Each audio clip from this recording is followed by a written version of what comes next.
Pedro Infante empujó la puerta metálica del estudio principal de XEW con tanta fuerza que el sonido resonó en el estrecho pasillo. Venía directamente de una grabación retrasada, todavía con la funda de la pistola atada al cinturón y el polvo falso del plató pegado a las mangas. Ni siquiera se había quitado las espuelas cuando se dio cuenta de que algo andaba mal. Demasiada gente cuchicheando, pasos que se detenían cuando él pasaba, miradas desviadas con una prisa casi infantil. El primero en acercarse fue un operador de audio, un chico delgado que siempre sonreía demasiado. Pero esa mañana no sonreía. Se llevó la mano a la barbilla, como quien intenta ocultar una frase entera detrás de un gesto. Señor Infante, ¿ya lo sabe? No, respondió Pedro sin detener el paso. El operador dudó, tragó saliva y señaló con un movimiento de cabeza hacia la sala de los productores. Pedro entró sin llamar. Dentro, dos hombres discutían en voz baja, con papeles esparcidos sobre la mesa y tazas de café abandonadas, hacía horas. Cuando vieron a Pedro, se callaron con la rapidez de quien acaba de ser sorprendido diciendo lo que no debía. «Podéis hablar», dijo él, acercando una silla con la bota. «¿Quién ha muerto?» El productor más viejo, un tipo con chaqueta gris que siempre olía a pintura de estudio, respiró hondo antes de responder. «La casa de Jorge. Se la van a quedar». Pedro frunció el ceño. «¿Cómo que? Se la van a quedar?» El otro productor, más joven y nervioso, le empujó una carpeta llena de documentos doblados. Contratos antiguos, cobros, recibos. Incluso había telegramas amarillentos. Pero lo importante era la frase final. Procedimiento de ejecución inminente. Dejó asuntos pendientes, explicó el mayor. Cosas que nadie resolvió después. Ya sabes, los acreedores están impacientes. Pedro apoyó los antebrazos en la mesa. Su silencio siempre pesaba más que cualquier pregunta. El productor joven comenzó a hablar rápido, ansioso por llenar el vacío. La familia no puede cubrirlo todo, y parece que hubo problemas con la propiedad, registros antiguos, impuestos. En fin, mañana vendrán los oficiales. Pedro no respondió de inmediato. Miró los documentos, pero no necesitaba leerlos. Conocía esa casa como pocos. Recordó la primera vez que estuvo allí, cuando Jorge, aún vivo, lo recibió con un traje impecable y una leve sonrisa, sin el peso de la rivalidad que el público insistía en inventar. Recordó el patio iluminado por la noche, el piano que parecía respirar con toda la casa y la conversación que duró hasta el amanecer, sobre México, sobre música, sobre el dolor de cantar con el corazón demasiado abierto.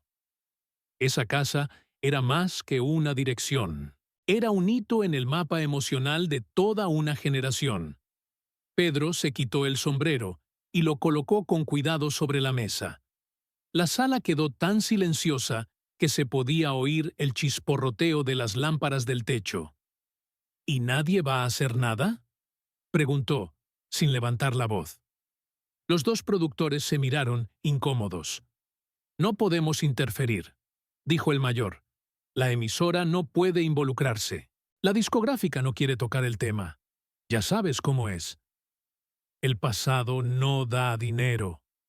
Pedro entrecerró los ojos, como si el comentario del hombre fuera una luz demasiado molesta. «¿El pasado?», repitió. «Estamos hablando de Jorge». La palabra Jorge salió como quien nombra una montaña. Los dos productores bajaron la mirada. Pedro se levantó lentamente, como si midiera la gravedad de lo que acababa de oír. Se pasó la mano por el pelo, respiró hondo y se dirigió hacia la puerta. Ya en el umbral, oyó al productor joven arriesgarse a darle un aviso. «Si quieres. Quizá aún estés a tiempo, pero tiene que ser hoy». No miró atrás, solo respondió: «Hoy es suficiente». En el pasillo, Pedro se detuvo un instante, no para pensar, la decisión ya estaba tomada, sino para sentir el peso simbólico de aquello.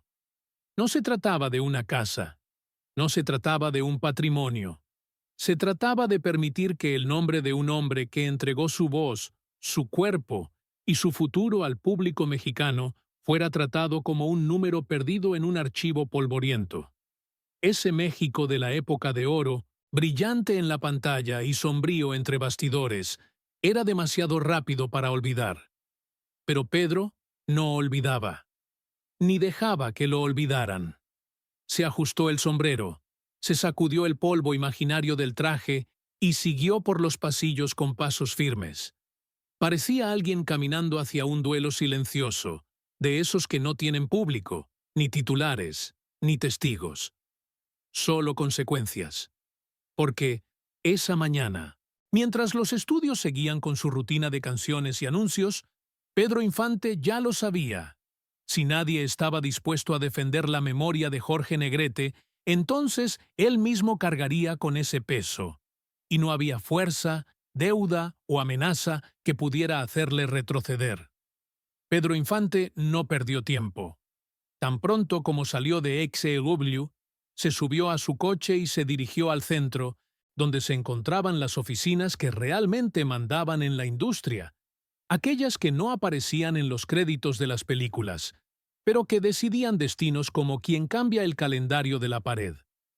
El motor ronroneaba constantemente, pero por dentro Pedro mantenía un silencio que parecía espesar el aire. La primera parada fue un antiguo edificio en la Avenida Juárez, donde funcionaba el bufete de abogados que administraba, o decía administrar, los bienes de los artistas fallecidos. Un recepcionista con un traje modesto lo condujo a una sala sofocante, donde 3 abogados conversaban frente a pilas de documentos. En cuanto vieron a Pedro, se levantaron con sonrisas automáticas. «Don Pedro, qué honor». El mayor le tendió la mano. No esperábamos su visita. Pedro le estrechó la mano sin entusiasmo y fue directo al grano. «La casa de Jorge. Quiero entender por qué se la van a quedar». Fue como si hubiera dicho una frase prohibida. El abogado más joven carraspeó. Otro examinó de repente sus propios dedos, evitando cualquier contacto visual. «Es una situación delicada», comenzó el mayor. «Hay deudas que se han acumulado a lo largo de los años. La propiedad quedó atrapada en disputas por la herencia, documentos irregulares, impuestos atrasados. Y como no hubo nadie que se hiciera cargo formalmente». «Hubo alguien», interrumpió Pedro, con una calma aterradora. «Todo México». El abogado respiró hondo, ocultando su irritación con una sonrisa burocrática. «Entendemos cómo se siente. Todos admiramos al capitán Negrete, pero hay procesos que simplemente siguen su curso». Pedro se acercó a la mesa y apoyó la palma de la mano sobre una pila de papeles. «Procesos», repitió. «Hablan como si fueran lluvias inevitables. Pero sé que ustedes eligen cuándo abrir o cerrar el paraguas». El abogado más joven finalmente levantó la vista, incómodo. «Don Pedro, no tenemos autoridad para detener el procedimiento. La orden ya está firmada. No hay recurso inmediato». Pedro miró a cada uno de ellos, como si memorizara sus rostros. Luego se retiró en silencio, se ajustó el sombrero y se marchó. El pasillo parecía aún más estrecho que antes. La siguiente visita fue a la sede de una gran discográfica, una de las que encadenaban éxitos en las radios sin dar nunca las gracias a los hombres que se quemaban la voz para llenar sus arcas. El director, un tipo robusto con un puro siempre encendido, recibió a Pedro con una cordialidad que no se extendía a sus ojos. «Siempre es un placer, Pedro. Siéntese, por favor. Pero no me diga que ha venido a hablar del mismo tema que media ciudad». Pedro no se sentó. «Jorge Negrete no puede quedarse sin casa. Quiero saber si ustedes pueden ayudar». El director soltó una breve carcajada. «¿Ayudar? Querido amigo, estamos hablando de grandes sumas, deudas antiguas, casi imposibles de rastrear. Y, sinceramente, Jorge ya no. ¿Cómo decirlo? Ya no mueve el mercado como antes. Pedro inclinó ligeramente la cabeza, como quien recibe una bofetada silenciosa. No lo mueve porque está muerto, respondió. Pero su recuerdo aún alimenta todo esto. Ustedes lo saben. El director se encogió de hombros y exhaló humo hacia el techo. La industria no vive de recuerdos. Vive de discos nuevos. Pedro dio un paso adelante. Y vive de hombres. Algunos más grandes de lo que ustedes pueden comprender. Hubo un silencio. Denso, tenso. No amenazante, solo cargado de una verdad dicha sin esfuerzo. Por desgracia, no podemos intervenir, Pedro, concluyó el director, ahora serio. No es asunto de la discográfica. Pedro se marchó sin mirar atrás. Pasó por otras 3 oficinas, 2 emisoras de radio y uno de esos bares discretos donde los productores discutían contratos en una mesa y cerraban romances prohibidos en otra. La respuesta fue siempre la misma. No podemos involucrarnos. Es complicado. El tiempo de Negrete ya pasó. Cada rechazo añadía más peso al cuerpo de Pedro, pero no a su espíritu. Seguía caminando con la misma determinación silenciosa, como un hombre que lleva consigo el recuerdo de algo que nadie más se atreve a defender. Al final de la tarde, mientras el sol atravesaba la estrecha ventana de una pequeña cantina en la colonia San Rafael, un viejo técnico de sonido lo llamó con un gesto. Era de los que habían visto a los 2 ídolos, Pedro y Jorge, en sus mejores y peores días. «Don Pedro, me han dicho lo que está pasando». Pedro solo inclinó la cabeza. El anciano miró a su alrededor para asegurarse de que nadie escuchaba, y dijo en voz baja: «Si no haces nada, mañana, muy temprano, sellarán la puerta». Pedro sostuvo el vaso de tequila durante unos segundos antes de responderle. No bebió, no brindó. Solo volvió a dejar el vaso sobre la mesa y dijo, casi en un susurro: «Entonces, esta noche eso va a cambiar». El técnico quería continuar la conversación, tal vez decir algo sobre las deudas, sobre la precaución, sobre los riesgos. Pero Pedro ya se había levantado. Tiró unas monedas sobre la barra, se colocó el sombrero en la cabeza y salió con pasos firmes, como si cada movimiento llevara consigo el recuerdo de un antiguo juramento. En la acera, respiró hondo. El olor a motores, polvo y comida frita de los puestos se mezclaba con el ruido lejano de los tranvías. La ciudad seguía su ritmo, indiferente, pero Pedro sabía que, para ciertas historias, no cabía la indiferencia. Y en ese instante, mientras la noche comenzaba a insinuarse entre los edificios, ya había tomado una decisión. Si nadie quería involucrarse, entonces él se involucraría por todos ellos. Así era como se construían las leyendas, entre bastidores, en los pasillos estrechos, en los gestos que nadie pedía. Y esa noche, Pedro estaba dispuesto a llevar el nombre de Jorge Negrete solo, si fuera necesario. Porque algunas casas no son solo casas, son trincheras de memoria. Y él no iba a permitir que derribaran esa. No mientras respirara. Cuando el reloj marcó casi las 10 de la noche, Pedro Infante subió los austeros escalones del edificio donde funcionaba la Administración Central de Bienes Culturales, un nombre pomposo para lo que, en la práctica, era un laberinto de salas donde se decidía el destino de patrimonios enteros, con el mismo entusiasmo que un sello. El edificio aún tenía las luces encendidas, algo inusual a esa hora, pero perfectamente comprensible. Al fin y al cabo, México, en plena época de oro, nunca dormía, solo cambiaba de máscara. El guardia de seguridad, que lo reconoció inmediatamente, le abrió la puerta sin preguntar. «Están todos arriba, don Pedro. Reunión de última hora». Pedro subió las escaleras con pasos controlados, sin prisa, pero tampoco con vacilación. Cuando llegó al tercer piso, vio una puerta entreabierta y oyó voces tensas que se escapaban por el pasillo. Llamó solo una vez, con la firmeza suficiente para interrumpir las discusiones, y entró. La sala era grande, con paredes altas y ventanas cubiertas por pesadas cortinas.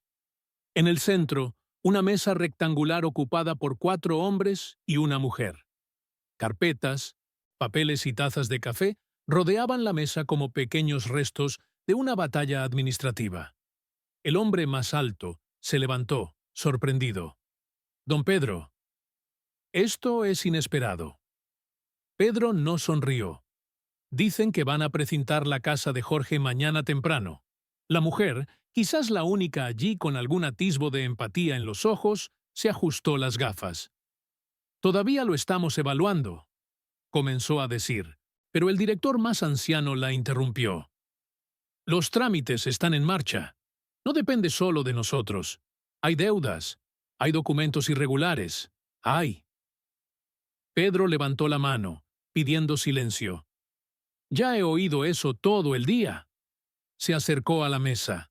El sonido de las espuelas, las mismas del plató de rodaje, sonó casi inapropiado en el ambiente.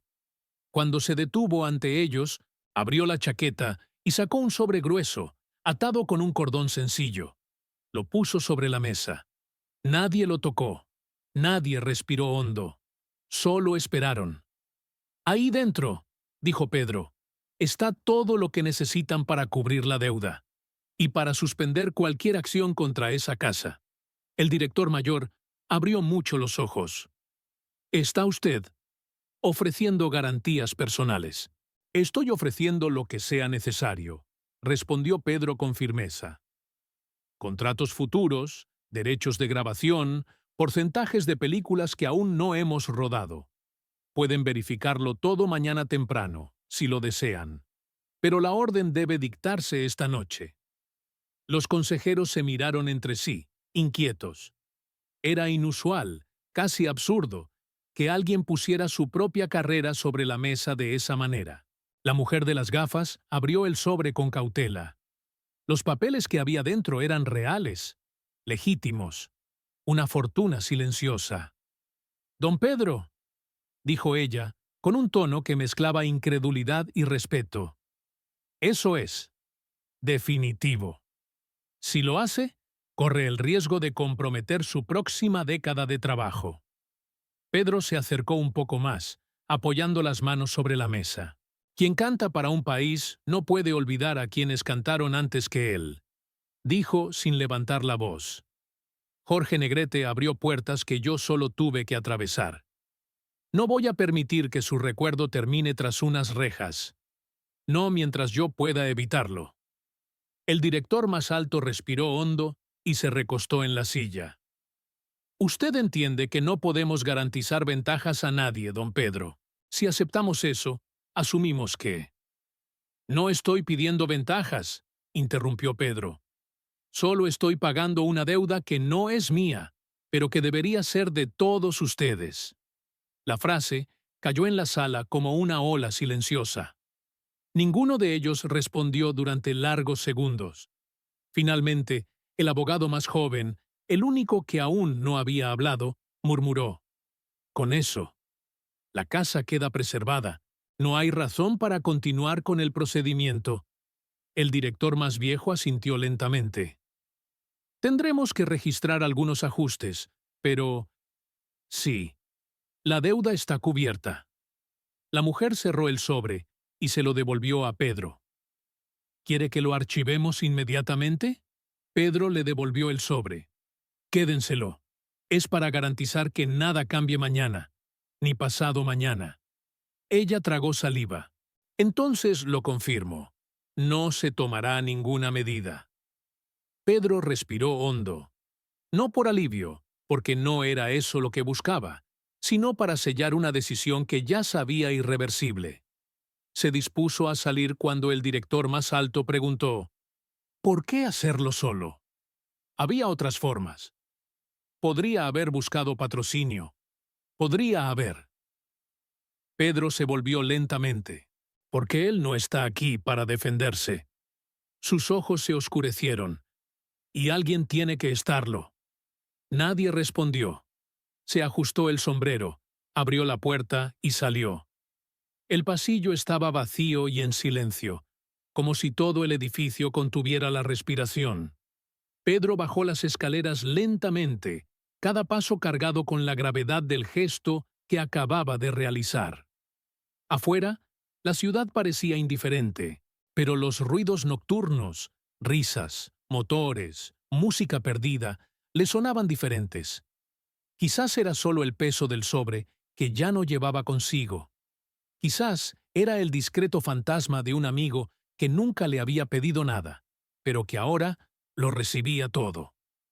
Pedro se subió al coche, encendió el motor y se quedó parado unos instantes, mirando la avenida vacía. El frío viento de la noche atravesó la ventana abierta, levantando la punta de su chaqueta. Encendió un cigarrillo, dio una calada lenta y murmuró para sí mismo, casi como una promesa. Esto es respeto, Jorge. Nada más. Y se marchó. No necesitaba que nadie lo supiera. No necesitaba titulares. Porque algunos gestos no se hacían para que el mundo los viera. Se hacían para que el mundo no los olvidara. A la mañana siguiente, cuando el sol aún buscaba espacio entre las nubes oscuras sobre la colonia San Rafael, los vecinos de la calle donde se encontraba la casa de Jorge Negrete observaron un movimiento inusual. El camión oficial que debía llegar, el que traería el precinto, los candados y el anuncio burocrático de la derrota, simplemente no apareció. En su lugar, dos discretos funcionarios pasaron solo para entregar un sobre sellado a la familia. Proceso suspendido. Propiedad preservada. Regularización inmediata en curso. Nadie lo entendió de inmediato, pero no era necesario entenderlo. La verdad circuló rápidamente, como solía ocurrir con todo lo que involucraba nombres demasiado grandes para caber solo en documentos. Fue Pedro. Primero se dijo en susurros, luego en voz firme, luego con esa reverencia silenciosa que el público mexicano reserva para quienes se ponen al lado de sus muertos con más dignidad que la propia burocracia del Estado. Pero Pedro Infante, en ese mismo momento, estaba lejos de cualquier celebración. Caminaba solo por la estrecha acera que bordeaba la casa salvada, con las manos en los bolsillos y el sombrero ligeramente inclinado para ocultar su rostro. No quería que lo vieran. No quería explicaciones, ni aplausos, ni titulares. Solo quería confirmar con sus propios ojos lo que había logrado evitar. La casa era exactamente como la recordaba, imponente sin arrogancia, con ventanas que guardaban ecos de risas y ensayos, y una puerta que nunca debería conocer el frío toque de un precinto oficial. El piano del interior, aunque nadie lo había tocado en meses, aún parecía emitir una muda promesa de continuidad. Pedro se quedó parado frente a la puerta durante largos segundos. El conserje, un señor de bigote fino que había conocido tanto a Jorge como a Pedro en los viejos tiempos de los teatros de revista, lo reconoció de inmediato. «Don Pedro, ¿ha venido a ver si todo está en orden?» Pedro solo asintió, sin levantar mucho la cabeza.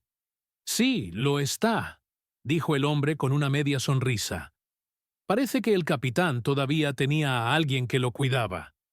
Pedro hizo un gesto con la mano, pidiéndole que no continuara. «No hice nada que no debiera», respondió.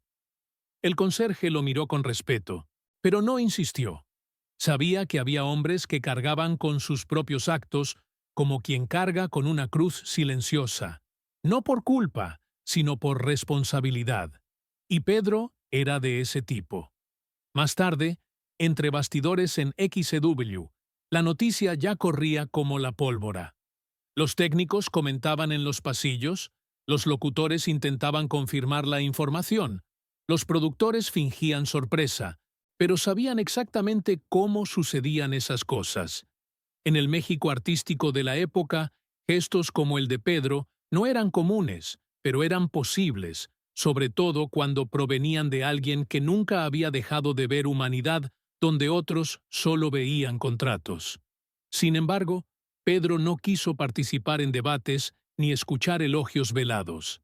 Llegó al estudio, saludó a unos pocos, tomó su guión y se sentó en la última silla de la sala de ensayo. Alguien se le acercó. Un joven cantante, recién llegado, lleno de nerviosismo, y le dijo, casi sin poder articular palabra: «Don Pedro, dicen que usted salvó la casa de Jorge Negrete. ¿Es cierto?». Pedro levantó lentamente la vista y lo analizó con una serenidad que asustaba. «Lo que importa es que sigue en pie. Eso es todo». El chico sonrió, emocionado, pero Pedro apartó la mirada antes de que la conversación se profundizara. Nunca le gustó convertir sus decisiones en leyenda, pero, irónicamente, eso era precisamente lo que siempre ocurría. Esa tarde, tras grabar un programa entero sin hablar más de lo necesario, Pedro cogió su abrigo y salió de la radio. En lugar de ir a casa o al estudio de cine, donde tenía una escena programada para el día siguiente, decidió caminar sin rumbo fijo. Pasó por cantinas que conocía desde sus tiempos de anonimato, por los mismos postes que iluminaban las noches de serenatas improvisadas, por los mismos cafés donde había escuchado acaloradas discusiones sobre música, política y sueños imposibles. Mientras caminaba, los pensamientos iban y venían. Se preguntó, más de una vez, si Jorge habría hecho lo mismo por él si los papeles se hubieran invertido, no como una exigencia. Nunca hubo verdadera rivalidad entre ellos, sino como curiosidad humana. Y, en el fondo, Pedro sabía la respuesta. Sí, Jorge lo habría hecho, porque, a pesar de las diferencias de estilo, de carácter, de trayectoria, ambos habían surgido del mismo barro, el que moldeaba a hombres que cantaban con el alma abierta, que vivían como si cada actuación fuera una despedida, que entendían el arte como un legado y no como un negocio. Por eso el gesto de Pedro no le parecía grandioso, le parecía simplemente natural. Cuando finalmente cayó la noche, regresó discretamente a la calle donde estaba la casa de Jorge. Esta vez, no se detuvo frente a la puerta. Permaneció al otro lado de la acera, casi oculto por la sombra de un árbol. Observó las luces encendidas en la sala, luces que casi no se veían desde el funeral. Uno de los sobrinos de Jorge pasaba un paño húmedo por el piano, como si limpiara recuerdos. Pedro sintió un nudo en el pecho. No era tristeza, exactamente. Algo más grande, algo parecido a la sensación de que un ciclo se había preservado en el último minuto. Un vecino pasó con una bolsa de la compra. Reconoció a Pedro, pero no dijo nada. Solo se tocó el sombrero en señal de respeto y siguió adelante. Era ese tipo de reconocimiento silencioso el que Pedro valoraba. No los aplausos del público, sino los gestos mínimos, casi invisibles, de quienes realmente entendían el esfuerzo de mantener viva una historia. Después de unos minutos, dio media vuelta y siguió por la acera, sin mirar atrás. Ya no necesitaba mirar. Sabía que la casa quedaría como debía quedar, intacta, viva, llena de recuerdos que no se borran con citaciones judiciales. Y, mientras caminaba por la calle, casi vacía, Pedro pensó en la pregunta que alguien le había hecho antes. ¿Por qué hacerlo solo? Sonrió, por primera vez en todo el día. Una sonrisa pequeña, nada teatral. Porque ciertos gestos no admiten público. Porque ciertas deudas solo se pagan en silencio. Y porque algunas leyendas no se construyen ante las cámaras, sino precisamente cuando ninguna está filmando. Y esa noche, con los pasos resonando en la calle, Pedro Infante caminó como un hombre que no necesitaba que nadie confirmara su grandeza, porque ya estaba grabada allí, invisible, firme, en la casa que había salvado. Y en el México que nunca olvidaría ese gesto.